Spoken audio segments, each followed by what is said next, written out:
Yeah, let's see. Oop, let me see. I think they were saying that it's a little bit muffled, so maybe it's this thing. Let me just fix it. Let me know. Can you hear us better over there?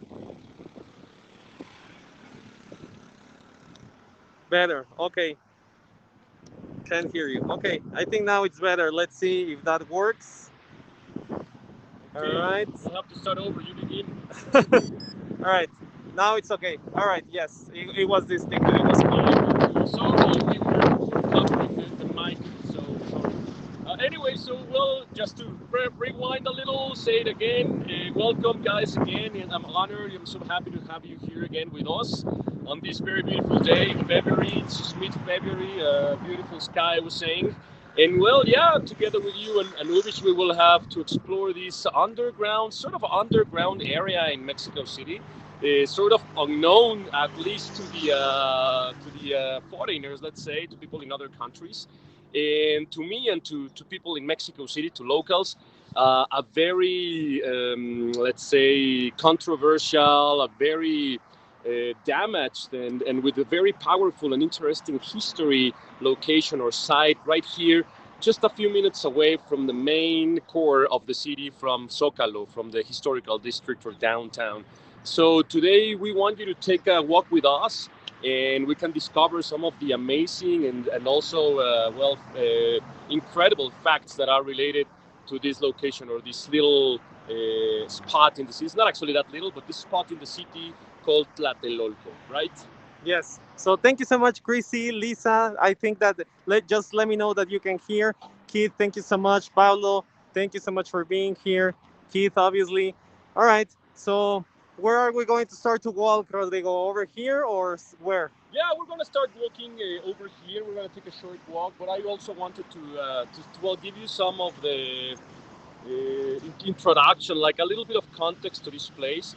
Why is this location so controversial? Why is also so important? And why is like it has so much meaning?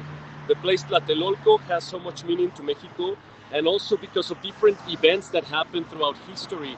To give you an example, this place or around here, where the pre-Hispanic or these indigenous ruins are located, this is the place where the Mexica culture, or the Aztecs as we know them as well, they gave up, they surrendered, and finally, kind of like the fall of Tenochtitlan or the fall of the Mexica empire, it happened here in August 1521. So to give you an example, the very moment when the Mexica waved the white flag of peace and surrendered to the Spaniard forces happened here in Tlatelolco after 3 years of constant battling. So Cuauhtemoc, who was the emperor at that time, decided to give up because he couldn't take any longer the amount of deaths and the amount of casualties that this battle was making, was creating, thanks to Cortés. So starting there, actually we could actually go a little back, more back in time, to give you another important secret, something that not even a lot of Mexicans know, is that the city of Tlatelolco, let's just erase for a moment the church behind us, but all these ruins, they used to be a compound of pyramids, temples that were built by a society that were brotherhood with the Mexica back in Mexico City Centro. So in reality, Mexico City, when the Aztecs were here, they were not just one single city, they were two twin cities that were split for a while, and then they were united by some kind of battle that happened between both of them. So we have Mexico Tenochtitlan back in Centro, and we have Mexico Tlatelolco right here. And they used to be twin cities. In the 1400s, the battle happened, and they kind of like were united. The tales and the myths narrate that Tlatelolco and Tenochtitlan belonged to the same big, large group of people that were coming to this beautiful former lake that was Mexico City, and they were given by this higher force or higher entity, they were given a couple of gifts. One group received a couple of sticks to make fire, and the other group was given the precious stone of emerald chalchihuite, which is like jade or turquoise, round rock. You know? These two groups were separated by the divine force, and one went and established in the center of Mexico, the one with the fire sticks, and the ones with the beautiful precious stone established here. This is very important, guys, because one side was a lot more devoted to the military and political power. That would be the Mexicas in Tenochtitlan, and the Mexicas in Tlatelolco. They were given, they were devoted more to the power of commerce. So, in other words, guys, the largest market in the pre-Columbian times of Mexico, or actually the Americas, the largest market that ever existed in this continent before the Spaniards arrived, was found somewhere around here, where today we have also the presence of this very modern condo complex, like we call it Unidad Habitacional. It's like a condo complex, one of the largest ones. It's actually the largest in Mexico City. We will talk about that later. But just for you to get entertained and so that you can stick around with us for more secrets to come, the origins of Tlatelolco are pre-Spaniard or pre-Columbian, and they were also Aztec people that lived here, okay? So let's just take a closer look. Looks amazing. Hello from Detroit, Rodman. Thank you for being here. Crazy, thank you for Crazy. Thank you for telling that it's look good. Doe, hi Doe. Thank you so much for being here, and also to all the 31 people that it's over here watching us. Yeah. So thank you so much, awesome. guys.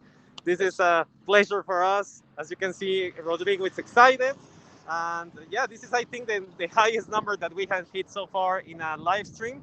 So remember that you can ask us any question about Mexico City. Right now, we are supposed to be in orange, I think, in orange, Yeah, like red. exactly. That's something I wanted to say. Welcome to Mexico City, orange, red traffic light, which actually makes it seem that it's already white or green. Don't ask me why. This is just how we roll. But anyway, finally, some of the restrictions have been lowered a lot more. I think it's a lot. It has to do more with the economy calendar, like a time-wise related to the economy. Versus actual health problems. But well, that's a different topic, no? Important to say, however, that the chicken pox was another epidemic that happened here, and that also helped the Spanish finally beat the Mexicas. No, finally we're able to conquer the people that live here, our ancestors as well, thanks to the presence of an unknown virus that was killing a lot of people 500 years ago. So that's an interesting and history repeats. Yeah, history repeating indeed. Yeah. And also, just to tell you, Rodrigo, remember that we have to look some shade because if not, this thing is going to go or hit. So okay, yeah, we'll start walking. We'll be finding some shade. I just really wanted to show you if you can give them a panoramic view. Yeah. Of the pre-Hispanic. That little garden down there where our friend is watering the grass, it's working. That starts with a certain type of wall that used to go around and barricade the compound of temples and pyramids that were found here, and they were excavated in the 1940s. 1944, actually, that's when the first proper excavations took place in the site of Tlatelolco. It's interesting because it happened way before the ones that are in Templo Mayor, back over in the center of Mexico City. So you can see all of what you see are the ruins. These are just ground level to the ancient pyramid that was similar, if not identical, to the one built in downtown Mexico City, just 10 minutes away from here, over there. And after they were found, they were able to confirm that one of the first things that Cortés, the Spaniard, commissioned to do once the conquest was completed was to destroy the compound of temples that were built to these sacred forces, no? The divine forces, transcendental forces of life and death, so to say. So all of that was brought out to air on earth in the 1940s, and the church back there, it's one of the oldest Spanish churches built, right on top, as you can see, guys, of some of the temples that were found here. So we're saying that underneath that church, there's another temple or pyramid. No, that one we cannot see today, but there's more. So this is a beautiful panoramic. You can try to maybe imagine we would be looking at this 150 feet tall temple with two shrines on top, very similar to the one in Tenochtitlan in the center of Mexico. And then if you look all around, more around and around, all of this part here where the condo complexes, where the largest unidad habitacional or village has been built, there's more than 100 buildings that haven't been excavated yet. And in fact, they will not be excavated anytime soon because of the presence of this other condo complex compound, collection here. So let's start walking. We will stroll and we will be able to narrate and tell you all of the stories that are related to this magnificent and mystical place. No, it's Yes. actually a little. I don't know how to say it. It is very the energy here. You can feel it is very powerful because of all these different successive events that happen throughout the century. So, are you ready? I hope you're ready. Let's just kick it off. Yeah. Let's keep the energy and the vibe high. We So are let's just kick 44 off with people, 45 people. 45 people. Welcome. This is Mexico City, February 17th, I guess I it think is. so. Yeah, February 17th. So anyway, also guys, before we continue, just wanted to say the orientation of this pyramid and condo complex. We will be able actually to finish our journey on the other side, so we can see the southern portion of this.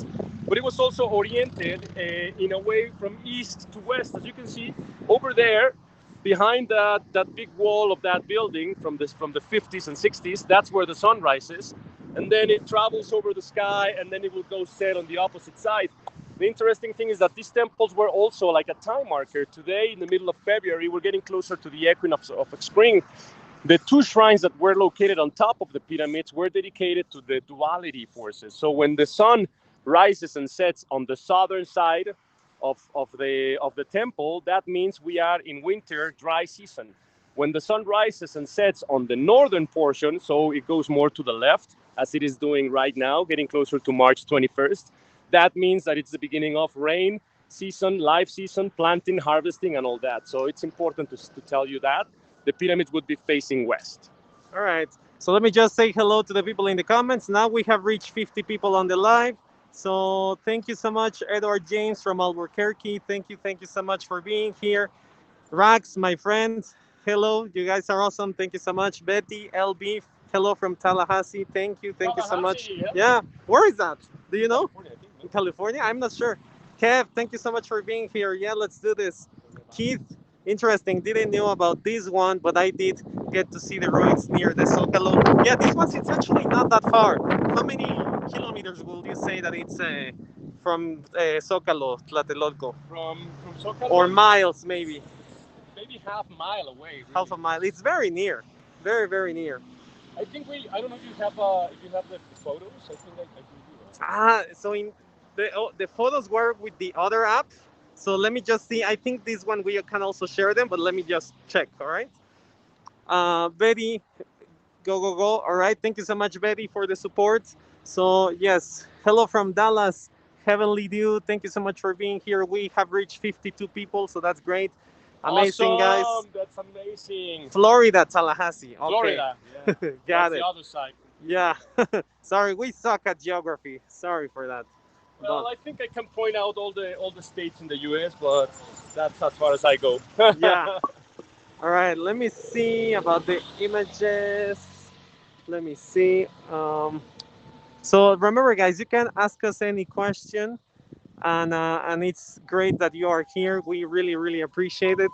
Remember that we are just a couple of unemployed tour guides because of the pandemic, but we really appreciate the support. We really want to show how Mexico is going right now, and now I'm going to shut up to hear the music. ¿Tienes moneditas? No, güey. Yo sí tengo en esta bolsita chiquita.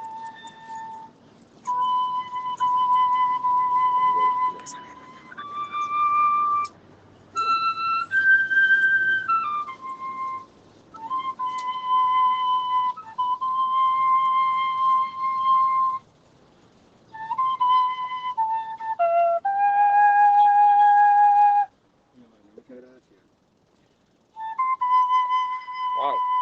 So it says the little sign he has. It says to the bad time, al mal tiempo, no, when times are not good, good music is the answer. And I couldn't agree more. Yeah.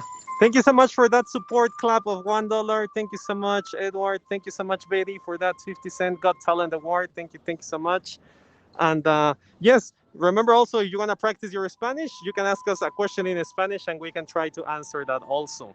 So, So what Urs was saying is that there in the other app he was using, there was a way to upload some photos as we could like launch them and you could see them as we are still in the broadcast. We are gonna try to see if we can do that on this app. But well, we had that preferred, so you could see a little bit the contrast of this neighborhood and how it has changed since there's photographic record. But I wanted to show you also, this is the northern portion of what we showed you before. So we are walking right over the wall, the border wall that was protecting and separating, isolating the sacred compound of the sacred precinct from the rest of the constructions that were found around here. And then, as we said, less than a mile away in that direction, so southeast, you would find the twin city of Tenochtitlan, which was built by the Mexicas with the fire sticks, right? So we can see the northern side, and that there is one of the main constructions, like a palace. It was just on the northern side of the north side of the Great Temple, and you can see that the tents there are the sign of ongoing research and investigation. There is thousands of things that have been excavated here. Another big number that were destroyed, they were sacked also, sadly, because of the construction of the condo complex, which is super large. It's more than 100 buildings actually. Wow. It's 105 buildings total. So this is just a little bit, just a very, very small fraction of what it really was. No? And you can see the north side. Let's just keep walking, going around. That's amazing. I had some friends that lived here in Tlatelolco, and have you ever visited the apartments, Rodrigo? I actually lived here for a year. No way. Yeah. I have to say, actually, this is one of my favorite places in the city. I am a big fan of architecture, like in all styles, almost all styles. There's some very contemporary architecture that truly sucks. I don't know if someone actually that made that building went to school. I can't explain that to myself. Yeah. But I will share with you some of my personal anecdotes and stories, and how it's so sadly controversial. The presence of the condo complex that I really like. I like them. There's a vibe that I admire on these constructions, but also the problem that the architect that was responsible for the building of this large project in the 50s, he was also sadly the villain that damaged the remains of the archaeological site.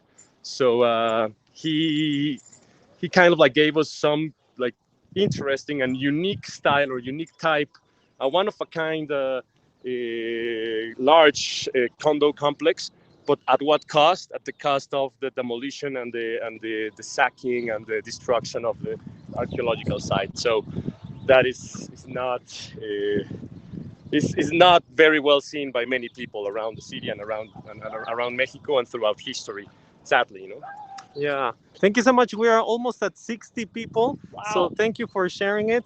And remember, if you haven't subscribed, please hit that subscribe button. Remember that here on the app of HAPS, HAPPS, you can support us directly over there, giving us some coins. And that means, for us, that means that you are enjoying what we are doing and that it's helpful or entertaining for you. And we really, really appreciate that. Take a look at that small dachshund. I love the dachshunds because I used to have one. So, Wiener. yeah, wiener, yeah. A wiener dog. They are the best. I like a lot how this small stand looks like. So as you can see, the church is open. Are we going to see the church? Yeah, we are. No, I think not that inside, because sometimes it affects the signal. So maybe from a little on the entrance, no? Yeah, okay, we'll see it from first. Wow. Actually, guys, I don't know if there's chance, maybe here in the shade, but just a cool fact.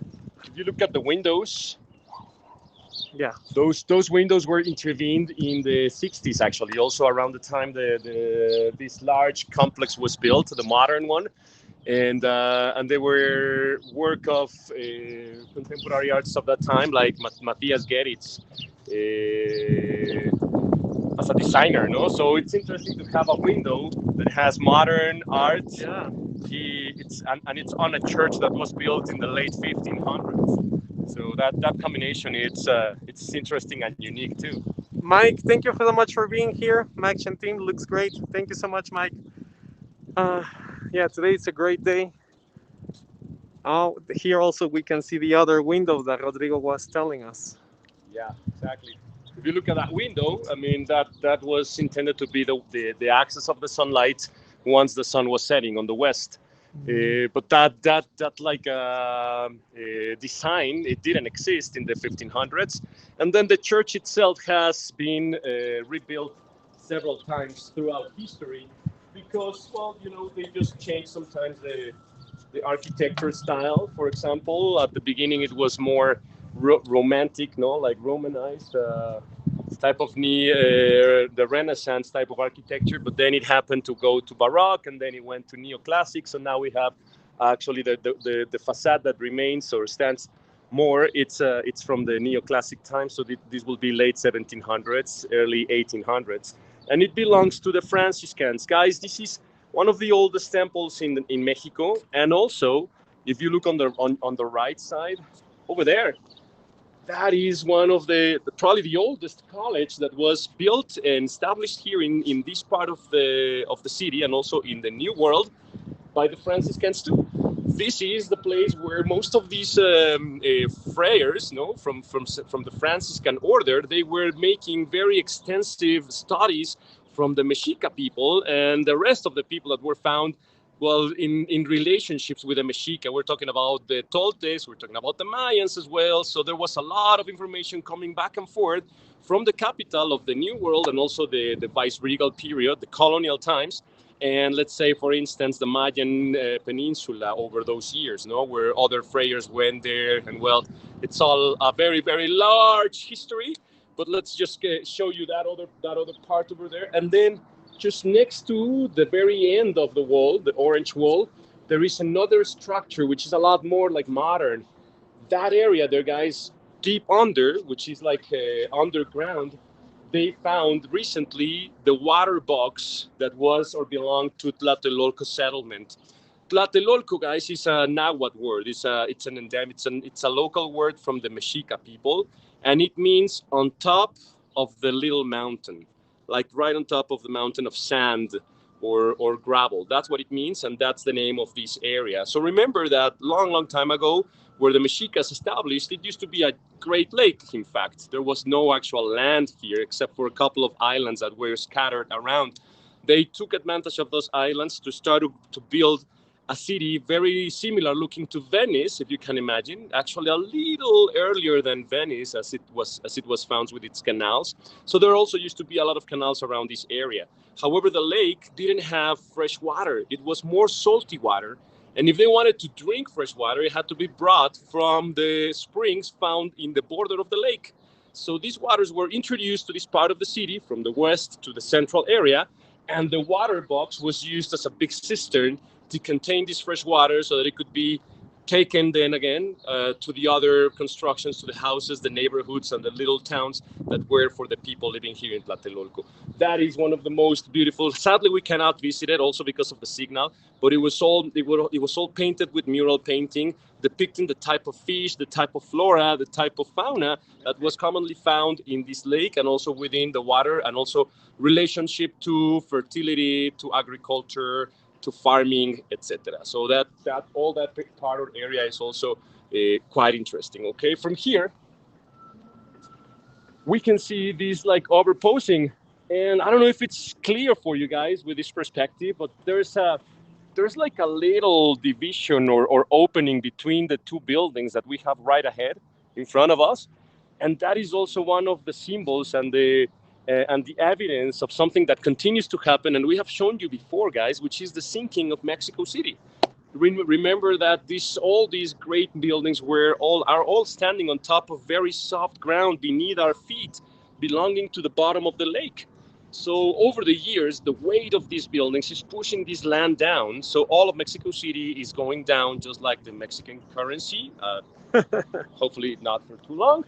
But you can see how the division or the separation that happens is because, well, there is probably, as we can see here, over there, very likely that there is another ruin found underneath that is working as a foundation for those buildings, but there's nothing on the sides, so it's sinking more on both sides rather than in the middle. What we're looking here this interesting wall. Looks like a wall, but it's not exactly a wall. This is the back part of the great temple of Tlatelolco. So this is the beginning of this large pyramid we were telling you about 150 feet high. We are right standing just behind it, okay? So it makes perfect sense that it was destroyed and then the church was built on top of these ruins to represent who was going to be the ruling religion, if so to say, no? So we could say that the Spanish came and said, like, if you're worshiping the sun here, you guys are right. You just don't have the latest version of him. It's called Jesus, and we're going to download that for you in the next following 300 years. No, so this is the first like program we have. It's the Church of Santiago, and it's very important and interesting, guys, because Santiago was supposed to be the saint that helped the Spanish get rid of the Arabs, the Moorish, sorry, that invaded Spain for 600 years. So this particular saint was also carried with them here to the Americas, and they built this church and praised Santiago because in this case Santiago helped the Spaniards, sorry, to finish with the indigenous people, to finish with the Mexicas. So this church has been named after him because of this very sad event. Remember, the conquest was similar to the Holocaust. It was a genocide. A lot of people died, and this also had to be mentioned in history. Okay, guys? Yes, I think it's one of the Holocausts that hasn't been formally mentioned in history. So, Chrissy, ask, now that you are in Orange Coat, does it mean that museums are also open or not yet? Do you know that? I know that shopping malls are open. I know that the stores are open, but I'm not sure about museums. Do you know, Rodrigo? Museums have been scheduled to be reopening in the following months. Some of them have already released a press release explaining or giving us a date. For example, Teotihuacan is not per se a museum, but it's probably one of the most important and famous archaeological sites in Mexico. And they said that they will be opening next Monday, if I'm not mistaken. So starting next Monday, you will be able to visit the pyramids again from inside. And so on. The rest of the museums will just reopening eventually or progressively as time passes. So, yeah. That's great. Well, Lisa, thank you so much for that great reporting award. Thank you so much. We are Lisa, glad that thanks. you appreciate it. Maudi says, El Buen Ro. Yeah, Mau. ¿Qué onda?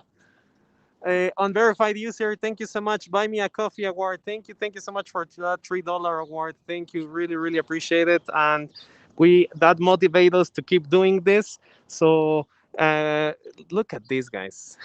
Yeah, guys, this is the back of one of the phases of construction.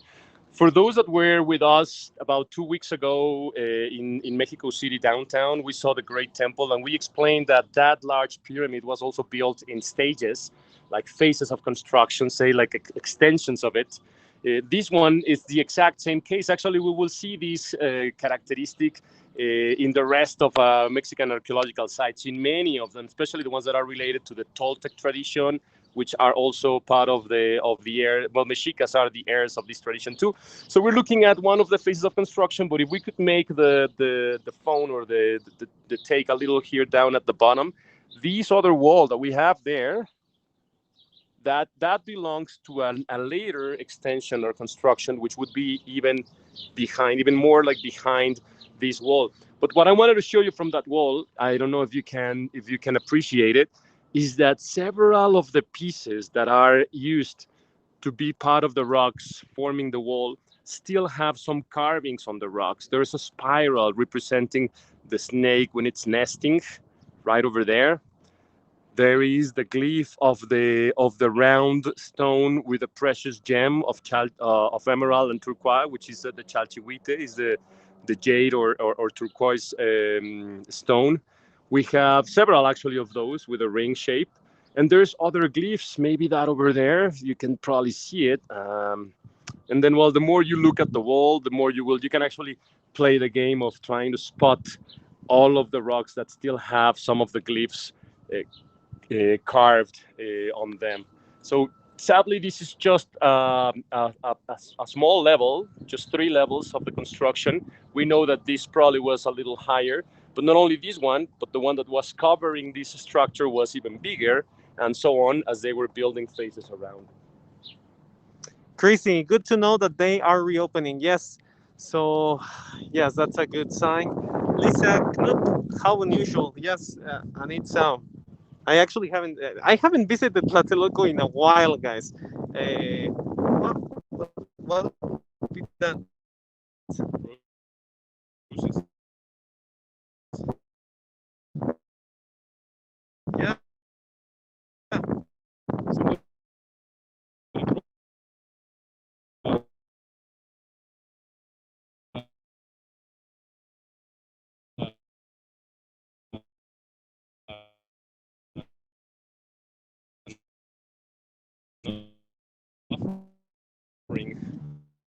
Yeah.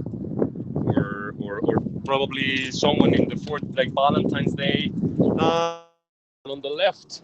So that wall is part also of the main temple, the main structure of the great temple of Tlatelolco. Okay, you can see actually many more here. Losing sound due to the wind. Okay. Look at that. That's a perfectly shaped corner inside another perfectly shaped corner. Let us know if it's better, the sound. Yeah. Here you can see these are the faces. This is just like an onion or like a matryoshka doll, no? Like the Russian dolls, you can put one inside of the other 7 times maybe. And then, guys, look at this. Right here, in above that level, we have another perfectly shaped corner. Yeah, that one is amazing. And then finally, right above this level, on where we are standing right now, we have the last one. But again, this is just the remains of what the Spanish left here. These wall, like angled wall that you have here, may have been the one that went all the way up to that 130, 150 feet high. And then here we have this plate that reminds and commemorates that very dark fate for the Mexica and that very bright date for the Spanish, and also the very beginning, let's say chapter number 1 of the history of what Mexico is today. 13th of August, 1521, defending in a very heroic way by Cuauhtemoc, the Mexica. Tlatelolco fell in the power of Hernán Cortés. It wasn't a triumph or a victory, nor was a defeat. It was just the painful birth of the mestizo pueblo that is Mexico today. And this couldn't be more true, right? It was a very painful birth, just like most births even till these days, no? Ask all the women that have children if it's been, just nice and easy to give birth. Okay. Says that when it's windy, we have troubles with the sound, so we are trying to speak louder a little bit. And network lag. Here it says that it's great. Wind is back. It seems to change based on the direction of the mic. Yeah, that's true. It's supposed that now I think that it's supposed to be good. Also, this is the more open area that we're going to be, so I think that this is the only one that we're going to have this issue with the sound. Mm-hmm. And all right, are we going to check the inside of the church? Yeah. Yes. Let's take a quick look to the inside of the church. Dale. Let us know. Well, I think that now it's a little bit better, right? Because we're going to be inside of the church.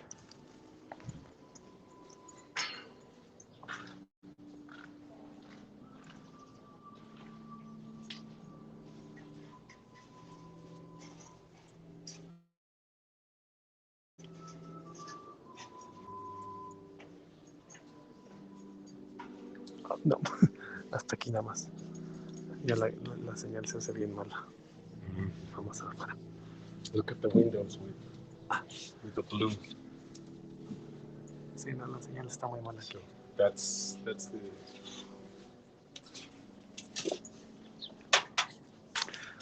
All right, guys. I wanted to show you the inside of the church, but sadly, the signal, the connection is very bad over there.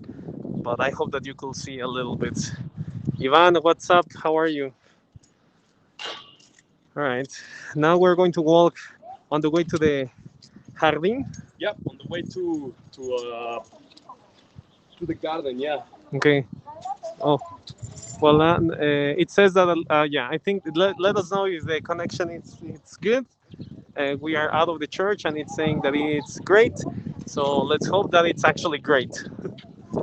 Okay, well, guys, let's continue and let's start to bring into our story today some of the transcendental events that happened here in this area of Tlatelolco. For now, we already said that it was a twin city that was a little bit conquered by the Mexica from Tenochtitlan in the 1400s, and and that was like a first battle. And there are actually some of the discoveries from coming from the burial scenes here in Tlatelolco that show the moment when the Mexica from Tenochtitlan came and invaded or conquered in order to unify Tlatelolco to them and regroup them in just one single extensive or extended group.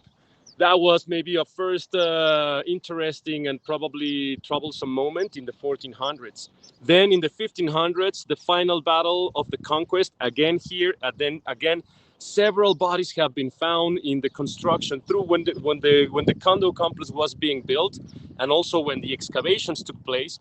Many burial scenes, offerings were found, and they come in different strata, showing us that they belong to different moments in history. So one is 1400s, then is 1500s.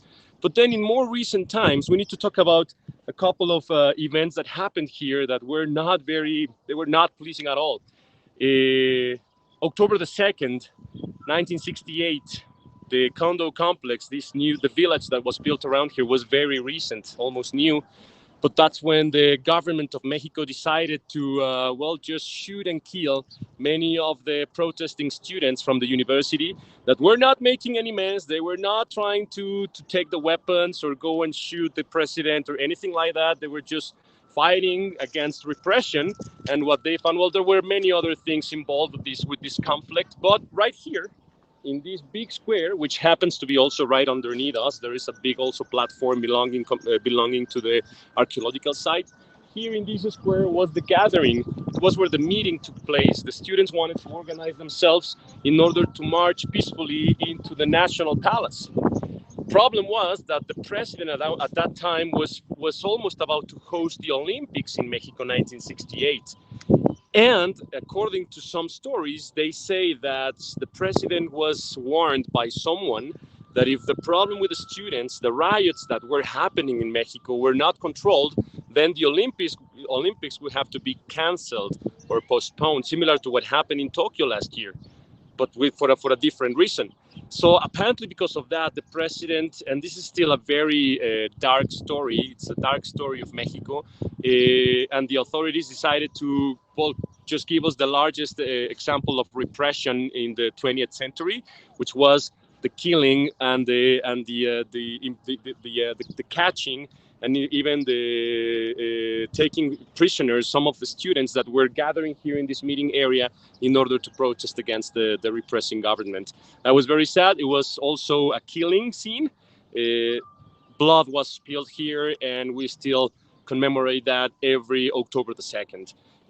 Of course, just as a not exactly fun fact, but actually it doesn't make me feel any proud, the local media around that time, it was completely serving the power, the government. And after the shooting happened, the following day, the biggest newspapers and news channels in Mexico, they never mentioned anything about it. They just said it was another sunny day. Can you imagine that? So that's again another thing that adds a big vibe of force related here to Tlatelolco. Let's keep walking. I think in Mexican Netflix there is like a movie, no, over there. I don't know if you have seen it, Rodrigo. No, I don't. I don't think I have. No, and I don't think it's the Rojo Amanecer, but there is one. No, I don't think it's either. That's this rock here. This is what it commemorates that. No, it's praising the shooting in 1968. There were tanks here. It was the army guys. So we're talking about like big guns, prepared squads, perfectly prepared squads, tanks shooting people, choppers. No, it was. I mean, obviously I wasn't there, but for what we can, there's actually some footage that exists. There's a movie called El Grito. That one is not exactly like a film production. It's more like a documentary, and it has some footage of that time that it's been included in the movie. You can find that on YouTube, guys, by the way. El Grito, E-L space Grito, Grito. And well, it was terrible, and this rock here commemorates that. Which, takes me to the next thing I want to share with you guys. This place where we are standing today, Ubish and I, has the name of the Three Culture Square, or Plaza de las Tres Culturas. Three Culture Square because it brings together, as we saw before, the pre-Columbian, the Mexica, the indigenous portion or the indigenous remains, the colonial remains found in the church that sadly also lost. If you can maybe point over there, Ubish. My beautiful face, okay? I need over there. Yeah, that's it. So you see the tower of the church, the bell tower. It's chopped right after the first body, and it has some kind of protection there. In the earthquake 2017, the other portion of the tower, which was twice as big, collapsed on that day. So this is the colonial portion, which means the time that the Spanish were here. And then finally, the modern Mexican portion is the condo complex itself. So we have three cultures together: pre-Hispanic, colonial, independent / modern Mexico, co-living in the same area. The three cultures. Mike, thank you. It's nice to see you here. Well, that's amazing thoughts on dark history. Yeah, Yeah, it is. It is. we're not proud to say it, but we need to make like to still try to create justice and consciousness about the things that happened. And well, Yeah. How was living here, by the way, when you lived here? oh, it was actually very nice. But I lived Tlatelolco's condo complex is divided in three sections. It was a super mega project. This was like this. I think that if there was some kind of National Geographic YouTube channel or Discovery Channel around that time, they surely should have made like a documentary of the process of making Tlatelolco's condo complex. You can see here, Ubish and guys, we can see the amount of sinking that has happened from the Three Culture Square Plaza, which is this open area here, and Chihuahua Building, which is this building right here. It's been sinking also heavily, different Yeah. from the level up here. It's probably about a meter, a little bit more than a meter, that the whole structure has gone down. Okay, so it was actually pretty nice when I lived here, but I lived in the first section, so we're talking about maybe 15-minute walking west. Because Okay. if you see from here, maybe the perspective we can show our friends, that's one of in the first horizon we have the yellow building, but then behind it there's another building, and then behind that one for maybe a couple more kilometers there's more buildings built. Remember that we're talking about 102 105 buildings total that were built here, and we are just standing right here. Well, right now we are in the third section, so there's two more sections to go. And I lived over there on the complete other side, and it was pretty nice. I really liked it. Pretty far from the central part of Tlatelolco. Yeah. The thing that I like a lot is that the buildings have the stores, have drug stores in the bottom, so it's very convenient.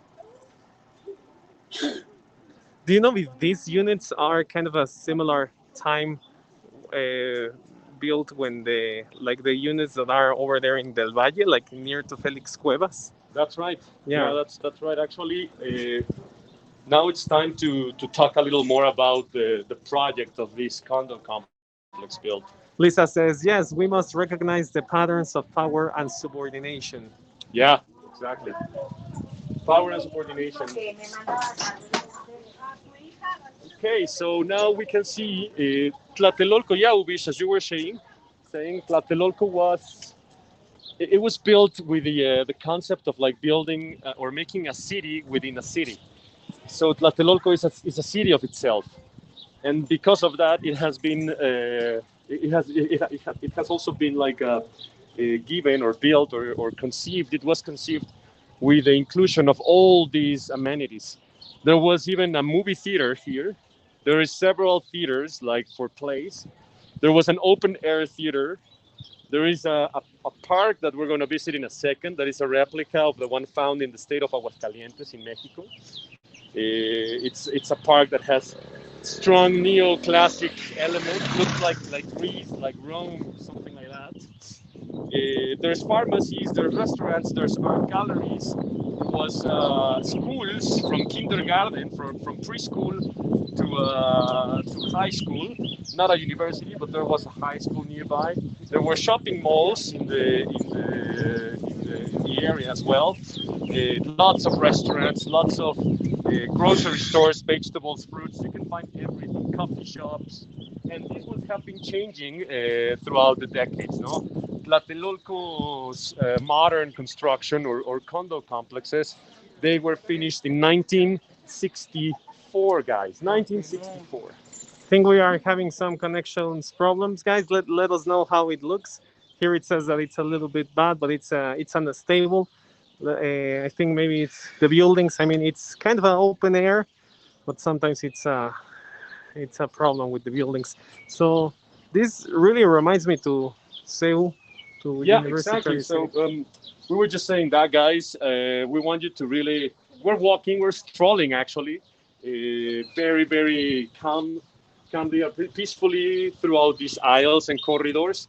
And well, just to complete the information, the architect and architects, but mostly one guy that was given the responsibility, who was in charge of this mega project. His name was Mario Pani, and he was the same architect that was commissioned to build another wiener dog. Yeah, because the apartments are small. I think these guys are popular here. No? Absolutely. Well, not all of the apartments are that small. You can find apartments of 120 square meters. Really? Yeah. It depends on the building and your money, your budget. Yeah, true. So yeah, that guy Mario Pani, he was the one in charge of the project of the university, the campus of the university we have today, known as Ciudad Universitaria or University City. He was the same architect, and also the one that you were mentioning for that condo complex, for that compound of buildings found in Del Valle neighborhood. Yeah. Called Condominio Miguel Alemán. Okay. That was another Mario Pani's project. It's important to mention, guys, that the school that he was following was coming from the modern days. It's called functionalism. It's called modernism in architecture. It was what came kind of like right after Art Deco in Europe. And it was, let's say, projected, it was boosted by Le Corbusier. No, it was the French influence again in decorative, in architecture, in projection, in landscaping, in the changing of the patterns and the canons of construction around the half of the 20th century, so 70 years ago. And Mario Pani was an heir. He was the son of this school, and he projected this city within a city in Tlatelolco with those ideas or ideals in mind. The unit must serve its purpose. It has to function as what it is. And they dedicated several hundreds of square meters for the developing of this gigantic condo complex or village. Oh, todo bien, no pasa nada. Upa. Respira. Okay, let's come this way, guys. All right, I think here the stream quality is getting better again. Let us know how it looks for you guys. We are arriving to the sun clock. That's right. This is a sundial or solar clock. However, it may not seem or it may not look like anything special. It's actually pointing to the right line, guys. Yeah, here's number 11. 11. And the shade is coming a little into number 11. So if we check the time, yeah, it's 11:40. So in a few more minutes, it would be pointing towards this round, this here number 12. Well, here also it's a little bit windy, so we try to get the audio. Let me check. The quality says 4. Poor quality. Maybe let's go over there. Like, also, Okay. let's check if over here the quality is better.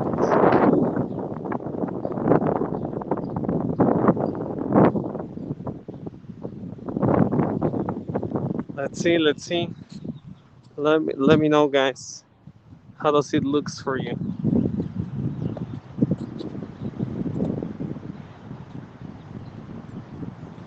What about there?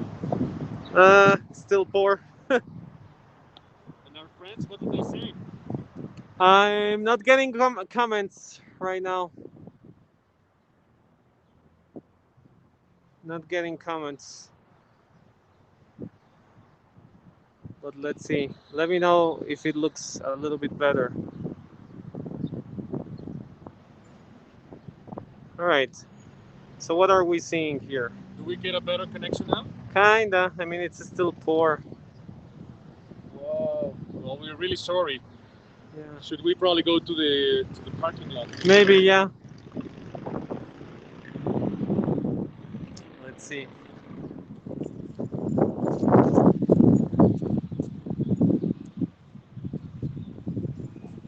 Let's see if the stream quality gets better.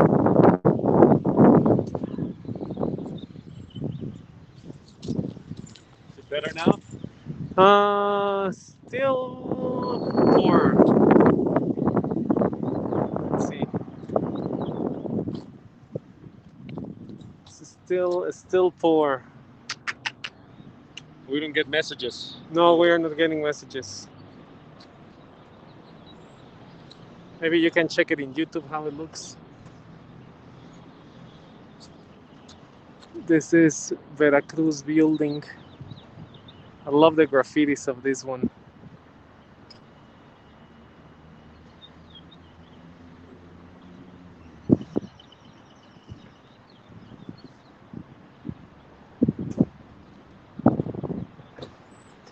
Can you see it? I'm opening it right now.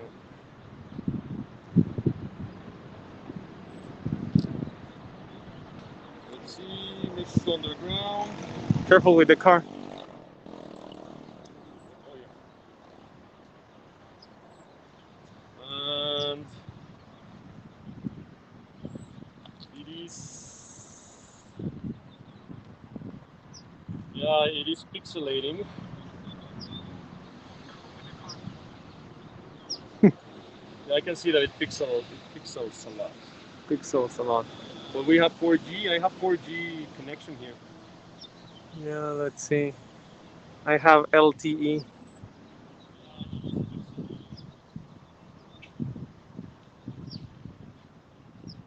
But we are live, so still should be able to See it. still see it. Okay. Well, maybe we can. I can just tell you a little bit of the story. It's more like sound in this case. I'll try to stay and stand still. So even if I'm pixel, you know that it's me. But it's just the story that comes around this mega project that was built here in the 1960s. All of these guys was or used to be the area related to the rail system, the railroads, the trains that were introduced and boosted and promoted a lot by the dictator we had, Mr. Diaz. Remember the guy that sponsored Roma and Condesa? Well, that same guy, he developed the network of railroads in Mexico. And all of those, just like Rome, always lead to Rome, all those railroads were coming to this area called Buena Vista, just a few blocks away from here. So there used to be a lot of railways kind of like connecting and coming into this hub that used to be just a few minutes away.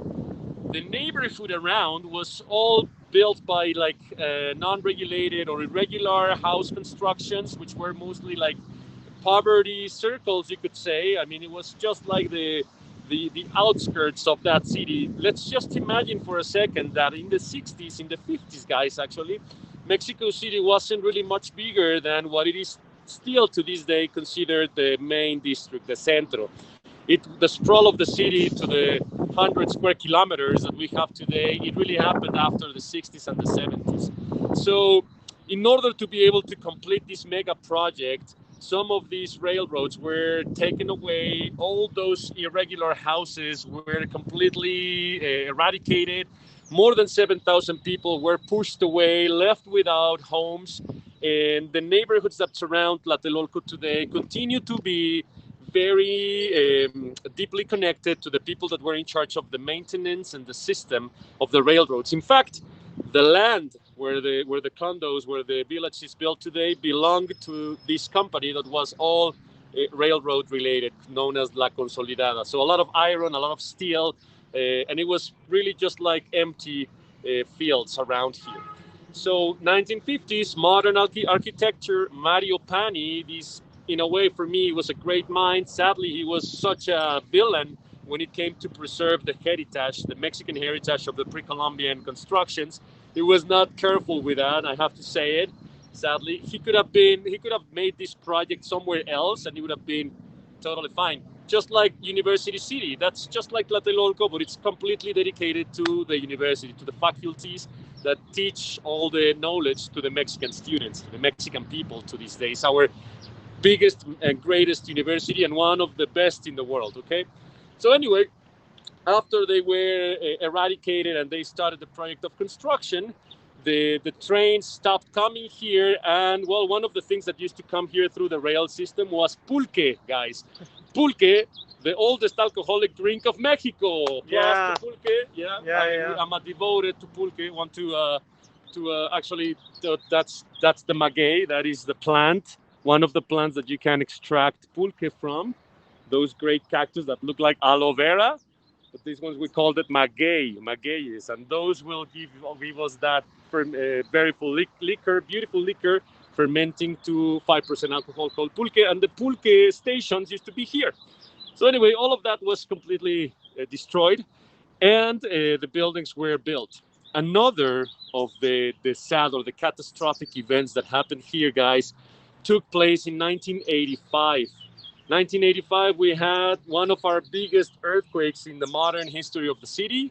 It was an 8.2 Richter scale earthquake that, well, devastated half of the city. Hundreds of buildings collapsed, and it happened that one of those buildings that collapsed was built right here where we are standing right now, guys. Where we were standing at the sundial, this was the former location. Now the quality is good again, and I got all the comments. Thank you so much for being here. Thank you so much for that donation, Mike.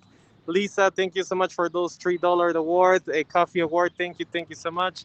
And yeah, here the quality seems better. So thank you so much. Thank you so much, guys. I want to say hi again. If you're just tuning in, if you just got here with us, welcome. We all really hope that you're having an excellent time, that you're enjoying this moment together.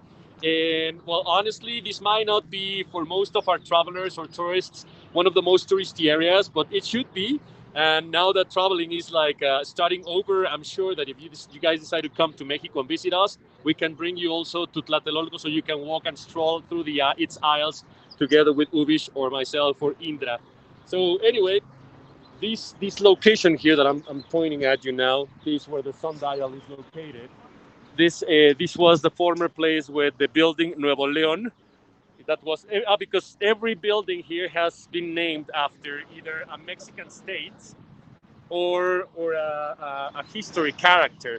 So that tower, we're going to show you the graffiti walls in a moment. It's been named Veracruz, which is the state in Mexico, and also the very first village founded by Cortés in the Gulf of Mexico. Veracruz, or the true cross, that's what it means, the real cross. And down here used to be Edificio Nuevo León, or New Lion.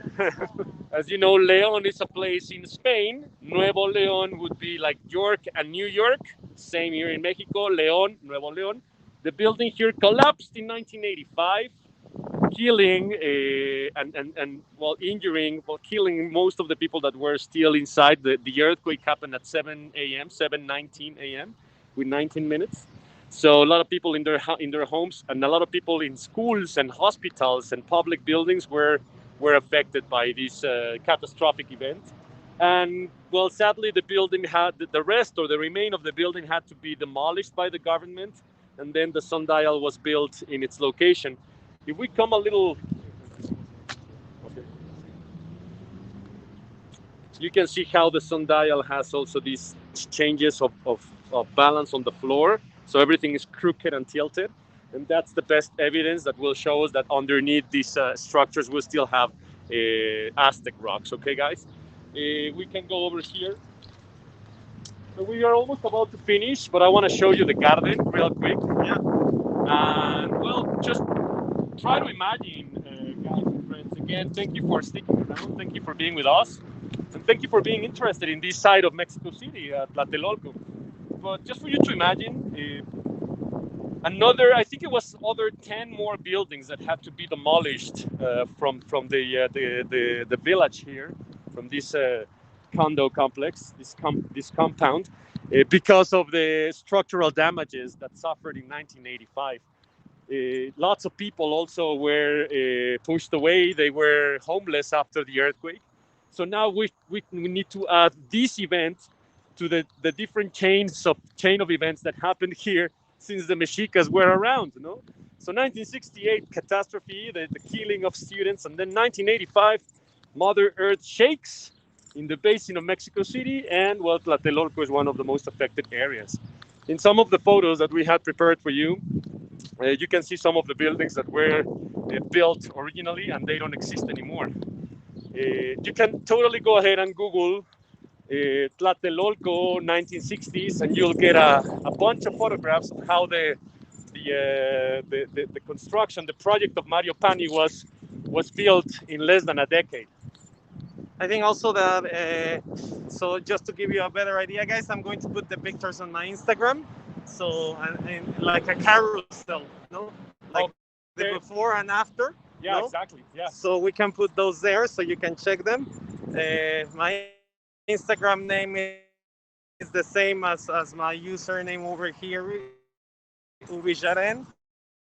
And then I will tag Rodrigo Instagram over there also, so you can follow him. But thank you so much, guys. Thank you, Chrissy, Keith, Max. Thank you so much for subscribing. Rax, Lisa, Keith. Thank you so much. We wanna finish with the showing you the garden over here. I think that Tlatelolco has lots of things still that we can talk and show you guys, but we try to keep the streams kind of at 1 hour, because 1 hour it's 7 GB. So we have to save our resources. That's right. But we love that you are here. We love that you comment. We love your likes, and obviously we appreciate so much the donations. And yes, the jardín that we're going to be finishing, it's Santiago, right? Jardín Santiago, again named after this saint that was so helpful to the Spaniards. That structure where our friends are working is also colonial, and it's known as the Tecpan. It's another Nahuatl word, but basically this was like like customs, but for that around that time. So all the materials, all the products coming into the largest market in the pre-Columbian times would actually have to access through here. Obviously not through this Spaniard structure. It was Mexica, but it was also part of the entrance to the market area. And then later, when the Spanish came and took over this area, they built this structure with those arches over there, and continue to call it Tecpan. And this is part of like where the material, especially the pulque, was controlled and counted and then taxed as well when the trains were arriving to this area. Thank you so much for that $10 donation, Lisa. Yeah. Thank you so much. Great broadcast. Thank you so much. Really appreciate it. Remember that you can ask us any question, any question. And also, I was asking to the people who support us to if they have any proposal, like if they wanna learn about a neighborhood in a specific, we can do a tour over there. Doesn't matter if we have already done it before. We can cover it again because now the things are more open, so we can see. But again, here the quality is poor. So let's hope that in the garden it's better. We are going to be ending our stream over there, and I really hope that you can see it because it's a small garden, but it's beautiful. Charming. It's really charming. And let's see. Lots of people jogging always every morning here. Well, guys, I just confirmed the info. There is a little bit more than 11,000 apartments comprised in the three sections of Tlatelolco. And I'm sure that in each one of those apartments, there's at least three Mexicans living. Exactly. So that means that's 11 more than 11,000 families living here, and that's without counting the service rooms at the top of each building. So we could actually triple that number, go over about maybe 35,000 people living living in here. Just in this, and it's not even the whole size of the neighborhood, right? No, It's just this part. Let's see. I think actually we go all the way over there because I was there. Ah, yeah, here the signal is good. So let's maybe talk from here, where we are going to finish. Okay, sure. This is a replica of the garden that was built in the state of Aguascalientes. Oh. And it was also for illustrious people, for bright people, and very like valuable Mexicans.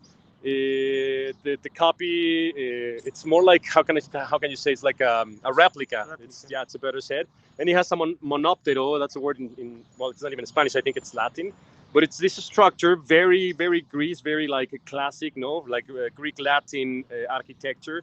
It's a circle made of columns like that, and then it has like a dome in the middle, right? It's all standing by the pillars, and that would be the heart, the center of the garden. And there is a very interesting cross also flanking this little circle. Maybe we can take just one more minute to talk about the giant Prisma building that is over there. Sure. Just to give the final info to it. And here it looks, it has a really nice view over there. Yeah. So we're almost finished, guys. But remember, we appreciate a lot that you subscribe to our transmission. We really do this with a lot of energy and hoping that you get informed about how is Mexico and a little bit of history. And I hope that you feel that you travel from home. So yes, we really appreciate your likes, your shares, your subscription, and obviously really appreciate your donations and your support. So thank you so much. Really happy to do this for you guys, and yeah, thank you so much for sharing that love with us. It's been hard. It's been more than 8 months, more than 9 months without like an actual job. That's the cross I was telling you that flanks the structure here. Here, I hope that you can see it. And that is, well, it's been preserved several times, but it's also very old cross from the times of Cortés as well. It's amazing. And here's the structure, the monoptero. So this was for like speech, no? Yeah, it was like it's like an agora. Let's say it's a public place in ancient Greece and Rome. That would be like a place for the gathering of the wise people. So it's not a casualty that we are gathering with you guys now here. This is we consider you all wise people, donating 1 hour of your day to be with us and walking the streets and the corners of Mexico City. And I'm pretty sure that most of you didn't know about this corner, Tlatelolco, but it's mesmerizing. It's really incredible. One of my favorite places. It's controversial because of what happened to the archaeological site, but I'm in love with just all the different number of stories that can be told from the 30,000 people that live here. So that's 30,000 stories, and well, it's amazing. Yeah. If you want to take a look at the pop culture, you can look for, and if you want to practice your Spanish, guys, check this advice out. You can look for a movie known as Temporada de Patos, or duck season, like geese, ducks, D-U-C-K. That's a Mexican movie, and it was filmed in Tlatelolco, and it happens here. Actually, it happens inside an apartment, one of the apartments. So kind of like a comedy. It's kind of cool. Okay, let's finish with that perspective. All right. So we just crossed the garden, the garden of Santiago. And guys, behind me is that prismatic building in white. It's actually made of iron, steel, concrete, but then it was all covered up with white marble as well, just like the Fine Arts Palace. And that one was one of the most important projects of that president, and also one of our most celebrated architects at that time was Pedro Ramirez Vasquez, the guy that was responsible of building the National Museum of Anthropology too. He was the same, like bright mind from modern times as well, functionalism, and that building is the external affairs building, former external affairs. It was also damaged in its structure when the earthquake happened, so the offices of the external affairs ministry were taken to a different location, brand new around that time, 1985, just next to the Alameda Park. But here it's 100-meter tall, so there'll be about 300 feet, and it has, I think it was 40 floors, I think it was, 40 something, 48 floors or stories, okay? That one was a project that was thought to be the external affairs, because if the ministries, if the diplomats from other countries were to visit Mexico, this is where they would have to come to some of the stories, and they would have a complete full view. If they were looking to the north side, they would be able to look at the archaeological sites and the unit of the condo complex. And if they were looking to the south, they would have a view of the rest of the extension of Mexico City around that time. So the idea was for these diplomats and different travelers and foreigners that visited Mexico in this building were be able to take a look at our heritage just from one of the stories. No? Similar to when you go to someone's house and they have portraits and photographs of their family in the living room, so you can see everyone in the family. Similar to that, you come here, you come to our home, you come to one of these buildings, story of these buildings, and then you'll be able to see the past, the present, and probably project the future of Mexico. One important thing is that in this building, I can't remember the year right now, but some of the first agreements against nuclear weapons was signed, and if I'm not mistaken, the latest version of this agreement against or preventing nuclear weapons from being utilized or used in war, etc., just happened to be signed again by some nations about a few weeks ago. So that would be for me the rest. I lived here in 2011, and that's one of my most precious memories. Don't forget to come to Mexico. We'll continue to give you and take you around. Thank you so much for sticking around, guys. Thank you, guys. Really, really appreciate it. I know that the signal is a little bit poor over here, but we really, really appreciate it. And subscribe if you want to check more of the tours that we are doing. And yes, so thank you, guys. Thank you to everyone. Hope that you can see a little bit of our pixel faces there, but thank you. Bye-bye. Thank you so much. See you next time. Bye. Ahí está.